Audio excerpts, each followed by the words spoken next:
Hey, everybody. Welcome to the CrossFit 310. We're going to call these QuickPods. Just a quick sit down with people at CrossFit 310. Today, we have the famous Jen McMahon in the office. And we are going to... Jen, would you like to say hi to the universe? Hi, universe. How you doing? Yes. They're good, I heard. Yeah. It was good. Good. So we're in the office, and the purpose of this is just to have these quick snippets of conversation. Today, we're going to talk about health coaching. Whoop, whoop. That's right. And it's real simple. We're going to start with, what is health coaching? Health coaching is something that we offer at CrossFit 310. We're really proud to offer specifically health coaching.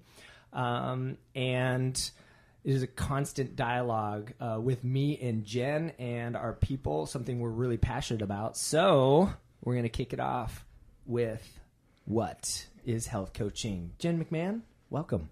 Oh, thank you. So happy to be here. Okay, so what is health coaching? It's a really good question. A lot of people don't know what it is. But to break it down in simple terms, it's more like a conversation.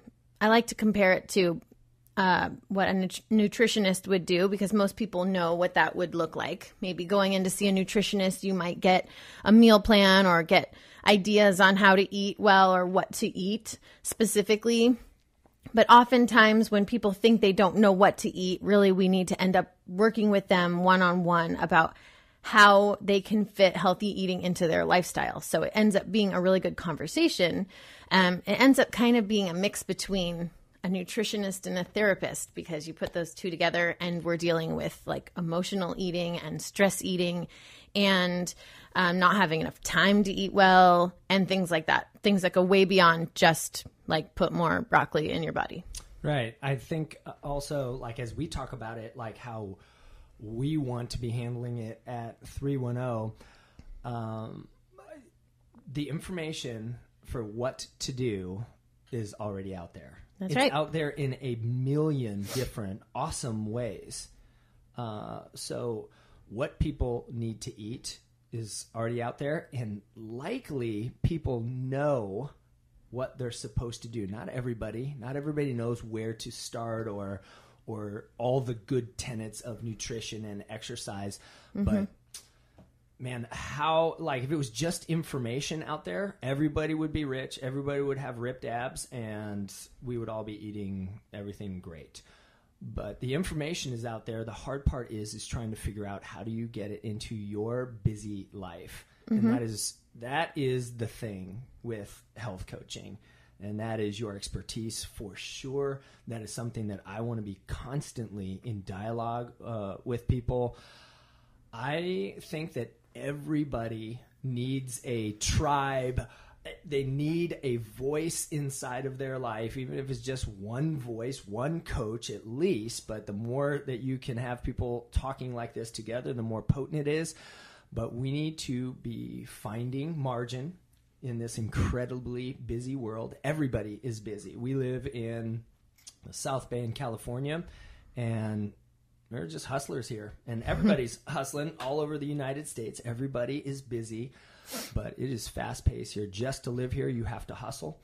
So we're in like 3 or 4 surrounding cities of people just working hard and stretched thin, and that's where the conversation is. The conversation is, well, what does your life look like, and where do we start? Yeah.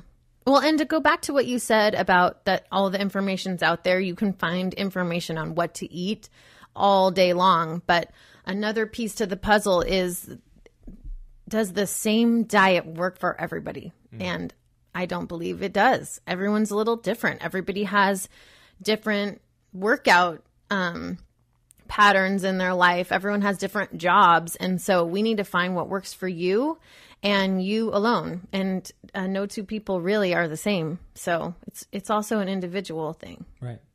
Which again needs a voice. Yeah. And that stretches out even like when we're talking about health. So food for sure. Like when people are coming in, they want to talk food for sure. They're like, hey, are you a nutritionist? Or they want a nutritionist to say, tell me what to eat. Yeah. And so we were talking about that today. Again, what to eat is out there, but more importantly is where do you specifically start? What kind of learner are you? And what is the first thing that builds to the next thing and the next thing? Mm-hmm. And then on top of that, something that we talk about as well is health coach. It's pretty general, but when we talk about fitness, it doesn't matter if you're eating the right things. It doesn't matter if your body is totally shredded, but you are under a great deal of stress. You have no margin in your life, and you're blowing out your adrenals every single day inside of your workouts. Yep. That will not be fit. That's not actually, you may look really fit, but you will not have true fitness. And another thing that we tend to get to, we're moms and dads, and we tend to get into these things fitting. Like, it's got to fit in your family. If it doesn't fit correctly in your family, you're probably either going to lose your fitness or you're going to lose out on something with your family. And so there's a really big conversation in the idea of fitness. Like, what is a good fitness for an individual? So and you can end up doing some of the things that you think are the best things for you for a week or 2 weeks, and then you end up beating yourself up because you can't keep it up. Yes. And so then there's another thing on top of that, is just feeling guilty or feeling like a failure when you're doing all these things and you're like up against this brick wall. And so it's really about finding what works for you. Like this morning, we had a couple of conversations with some moms, and it was so much fun. I had 3 different moms, all with 3 different goals and 3 different struggles. And so it's cool finding what it is that works for them individually. And it's not really one answer for everyone. Yeah, that is absolutely just an important thing to tie down, or tie us to inside of this. In this gym, in our space, we try to make this place the place where there is freedom. There's some freedom to come in and not have it all together. Yeah. There's some freedom to come in and not be able to get it all right now. It's okay to not be okay right now.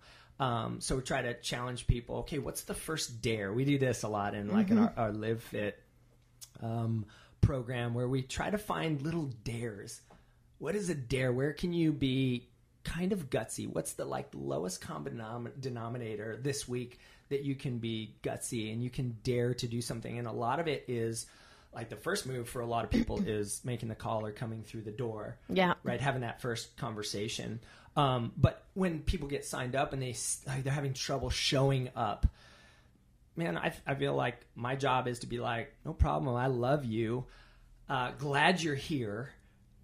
How can we get you in? How can I help get you in? What's your next day? I try to ask people, when am I going to see you next? Just so that it's out there, right? You've said it out loud.